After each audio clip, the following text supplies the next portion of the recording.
राजस्थान के जालोर में एक कहावत अक्सर सुनने को मिलती है कि अटे पोपा बैरो राज है। जब कहीं पर अव्यवस्था हो, नियम कानून की कोई परवाह न हो और हर कोई अपनी मनमानी करता हो, तब ये कहावत बोली जाती है कि अटे तो पोपा बैरो राज है। इस कहावत के पीछे भी जालोर का एक इतिहास है। ये बात सन 1386 की है, जब जालोर पर विशलदेव सोनगरा का शासन था। वे एक वीर और प्रतापी राजा थे। वहीं दूसरी ओर मारवाड़ के राजा रावचुंडा भी एक विस्तारवादी राजा थे। वे जालोर को मारवाड़ में विलीन करना चाहते थे और अपने साम्राज्य का विस्तार करना चाहते थे।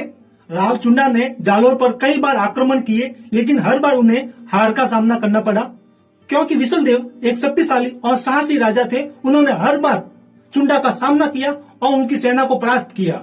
सीधे युद्ध में जीतना मुश्किल था, इसलिए रावचुंडा ने एक चाल चली। उन्होंने अपने पुत्र रणमल के साथ में मिलकर एक योजना बनाई और रणमल के बहन की सगाई जालोर के राजा विशलदेव से कर दी। शादी के बहाने विशलदेव को मंडोर बुलाया गया। उस समय मंडोर मारवाड़ की राजधानी थी, क्योंकि जोधपुर शहर उस समय बना ही नहीं था। जब विशलदेव अपनी बारात लेकर मंडोर पहुंचते हैं तो घात लगाकर उन पर स्वागत के बहाने हमला हो जाता है। रावचुंडा और उनके पुत्रों ने बारात पर हमला कर दिया। विशलदेव ने अंत तक वीरता से युद्ध किया, लेकिन अंत समय में वो भी वीर गति को प्राप्त हो गए। जब ये खबर जालोर पहुंची कि राजा विशलदेव अब नहीं रहे, तब जालोर के सामंतों और सैनिकों ने मिलकर राजा विशलदेव की पटरानी पोपाबाई को जालोर की गद्दी पर बिठा दिया।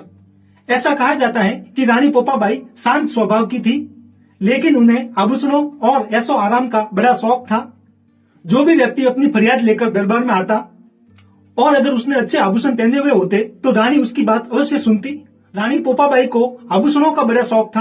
रानी पोपाबाई आभूषणों पर आकर्षित हो जाती थी। यही कारण था कि राज्य की व्यवस्था धीरे धीरे कमजोर होने लगी तथा राज्य की न्याय व्यवस्था बिगड़ने लगी और राज्य में चारों तरफ असंतोष फैल गया। लोग अपनी मनमानी करने लगे। तब लोगों ने कहना शुरू कर दिया कि अटे तो पोपा बैरो राज है, यानी ऐसी जगह जहाँ पर व्यवस्था न हो, शासन कमजोर हो और हर कोई अपनी मनमानी करता हो। तब लोग वहाँ पर कहने लगे कि यहाँ पर पोपा बाई का राज है। राज्य में कहावत तो बन गई, लेकिन हकीकत में ऐसा नहीं था।